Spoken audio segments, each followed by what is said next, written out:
So there's a postcard art show coming up in our community, and I needed a few more pieces because we can submit up to 10 pieces to the show, and I really wanted to submit 10. So I started going back through some of my old artworks, and I found these really fun abstract watercolor and ink pieces. They had started during my unconventional mark making challenge that relates to one of my Skillshare classes that I created, I think, a couple years ago. So the black marks were all created using unconventional tools using watered down India ink. And then after that dried, I worked back into those with watercolor. So then for this instance, I decided to trim those down to the 4x6 show requirements and then work back into the ink and watercolor pieces with colored pencil. This is a technique that I absolutely love doing because the colored pencil just really helps beef up the colors that are already there. You can create some more depth, you can play with texture and mark making. Here I simply focused on beefing up the color and putting in some different value scales and some like color bleeding, color blending from one to another. So I kept it pretty simple, mostly because of time and because I just felt like that was all these pieces needed to take them from a fun experiment to a mixed media piece to a finished resolution. So in this video, I just kind of show my process for going back into my watercolor and ink pieces with colored pencils in a very easy way. And it's really, really fun. And these pieces were done on very textured watercolor paper, more textured than I normally work with. So the fun there was, as I put the colored pencil back in, some areas I was able to really emphasize the texture of the paper. And then in some areas, the more I layered over it, especially like really burnishing back in with the white, in certain spots, I was able to kind of smooth that out and then add another element of variety to the surface texture and as far as implied textures go.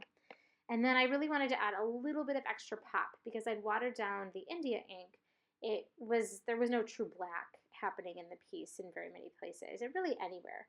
So I went back in with my Sharpie and just added a little bit of quick, sketchy line work just to kind of push the contrast even farther from the darkest dark to the lightest light, and then just to add a little bit more line detail.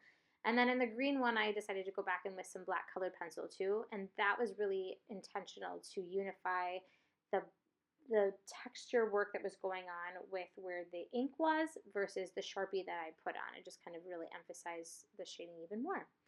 And then I continued on with the second piece, doing much the same, kind of playing with those same kind of ideas. So because the pieces are treated the same way, they're very much part of the same body of work, and there's definitely connection between them, even though the colors are completely different. But I had so much fun working on this piece and kind of going back in and playing with it.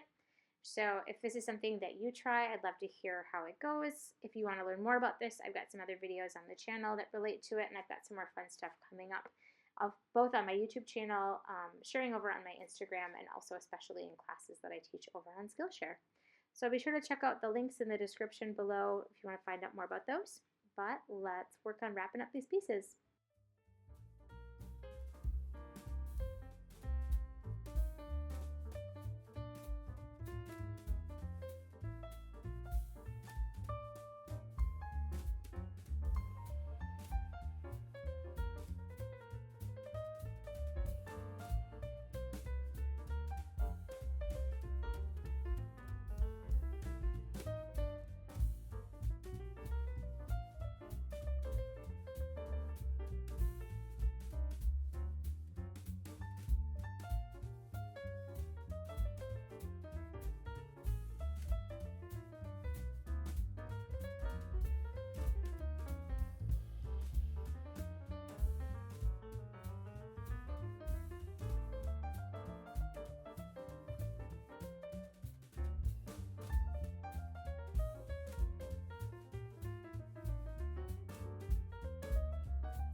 Thank you so much for checking out my video. I'd love to hear what you thought about this technique, this process, and what you'd like to see more of. So feel free to comment below to kind of give me some guidance on what else I can share to help you along on your artistic journey.